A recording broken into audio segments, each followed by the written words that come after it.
The Isle of Pines by Ambrose Bierce.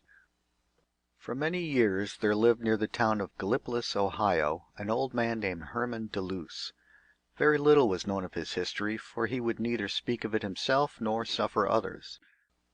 It was a common belief among his neighbors that he had been a pirate, if upon any better evidence than his collection of boarding pikes, cutlasses, and ancient flintlock pistols, no one knew. He lived entirely alone in a small house of 4 rooms, falling rapidly into decay and never repaired further than was required by the weather. It stood on a slight elevation in the midst of a large stony field overgrown with brambles, and cultivated in patches and only in the most primitive way. It was his only visible property, but could hardly have yielded him a living, simple and few as were his wants. He seemed always to have ready money, and paid cash for all his purchases at the village stores round about, seldom buying more than 2 or 3 times at the same place until the lapse of a considerable time. He got no commendation, however, for this equitable distribution of his patronage. People were disposed to regard it as an ineffectual attempt to conceal his possession of so much money.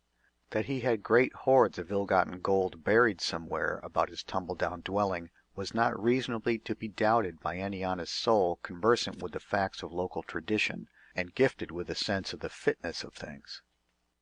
On the 9th of November, 1867, the old man died. At least his dead body was discovered on the 10th, and physicians testified that death had occurred about 24 hours previously.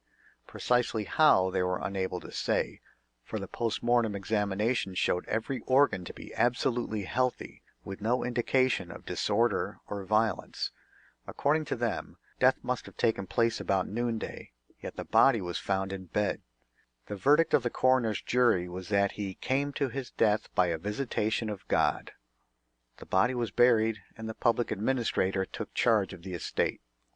A rigorous search disclosed nothing more than was already known about the dead man, and much patient excavation here and there about the premises by thoughtful and thrifty neighbors went unrewarded. The administrator locked up the house against the time when the property, real and personal, should be sold by law with a view to defraying, partly, the expenses of the sale. The night of November 20th was boisterous. A furious gale stormed across the country, scourging it with desolating drifts of sleet. Great trees were torn from the earth and hurled across the roads. So wild a night had never been known in all that region, but toward morning the storm had blown itself out of breath, and day dawned bright and clear. At about 8 o'clock that morning the Reverend Henry Galbraith, a well-known and highly esteemed Lutheran minister, arrived on foot at his house, a mile and a half from the Deluse place.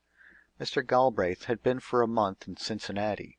He had come up the river in a steamboat, and landed at Gallipolis the previous evening, had immediately obtained a horse and buggy, and set out for home. The violence of the storm had delayed him overnight, and in the morning the fallen trees had compelled him to abandon his conveyance and continue his journey afoot. "But where did you pass the night?" inquired his wife, after he had briefly related his adventure. "With old Deluse at the Isle of Pines," was the laughing reply, "and a glum enough time I had of it. He made no objection to my remaining, but not a word could I get out of him." Fortunately for the interests of truth, there was present at this conversation Mr. Robert Moseley Marin, a lawyer and litterateur of Columbus, the same who wrote the delightful Mellowcraft papers. Noting, but apparently not sharing, the astonishment caused by Mr. Galbraith's answer, this ready-witted person checked by a gesture the exclamations that would naturally have followed, and tranquilly inquired, "How came you to go in there?" This is Mr. Marin's version of Mr. Galbraith's reply. "I saw a light moving about the house, and being nearly blinded by the sleet, and half frozen besides, drove in at the gate and put up my horse in the old rail stable, where it is now. I then rapped at the door, and getting no invitation, went in without one. The room was dark, but having matches, I found a candle and lit it. I tried to enter the adjoining room, but the door was fast, and although I heard the old man's heavy footsteps in there, he made no response to my calls. There was no fire on the hearth, so I made one, and lying down before it with my overcoat under my head, prepared myself for sleep. Pretty soon the door that I had tried silently opened, and the old man came in carrying a candle. I spoke to him pleasantly, apologizing for my intrusion, but he took no notice of me. He seemed to be searching for something, though his eyes were unmoved in their sockets. I wonder if he ever walks in his sleep. He took a circuit a part of the way around the room, and went out the same way he had come in. Twice more before I slept he came back into the room, acting precisely the same way, and departing as at first. In the intervals I heard him tramping all over the house, his footsteps distinctly audible in the pauses of the storm. When I woke in the morning he had already gone out. Mr. Marin attempted some further questioning, but was unable longer to restrain the family's tongues. The story of Deluse's death and burial came out, greatly to the good minister's astonishment. "The explanation of your adventure is very simple," said Mr. Marin. "I don't believe old Deluse walks in his sleep, not in his present one, but you evidently dream in yours." And to this view of the matter Mr. Galbraith was compelled reluctantly to assent. Nevertheless, a late hour of the next night found these two gentlemen, accompanied by a son of the minister, in the road in front of the old Deluse house. There was a light inside. It appeared now at one window and now at another. The three men advanced to the door.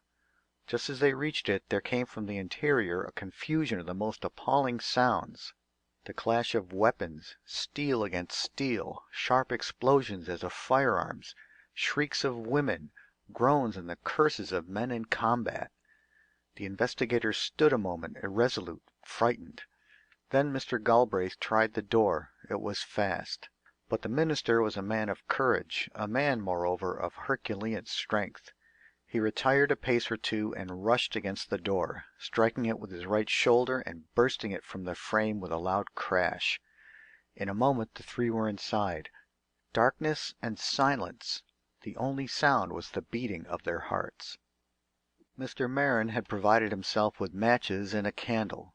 With some difficulty, begotten of his excitement, he made a light, and they proceeded to explore the place, passing from room to room.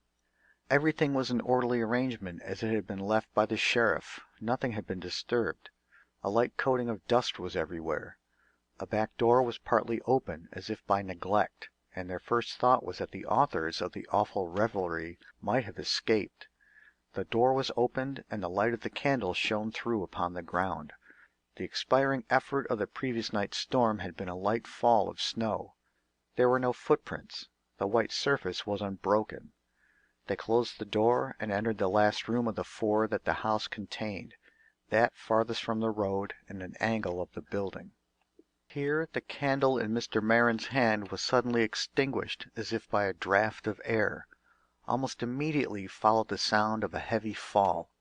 When the candle had been hastily relighted, young Mr. Galbraith was seen prostrate on the floor at a little distance from the others. He was dead.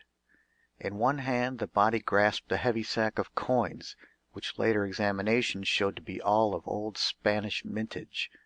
Directly over the body as it lay, a board had been torn from its fastenings in the wall, and from the cavity so disclosed, it was evident that the bag had been taken. Another inquest was held. Another post-mortem examination failed to reveal a probable cause of death. Another verdict of "the visitation of God" left all at liberty to form their own conclusions. Mr. Marin contended that the young man died of excitement. End of The Isle of Pines by Ambrose Bierce. Recording by David Mack.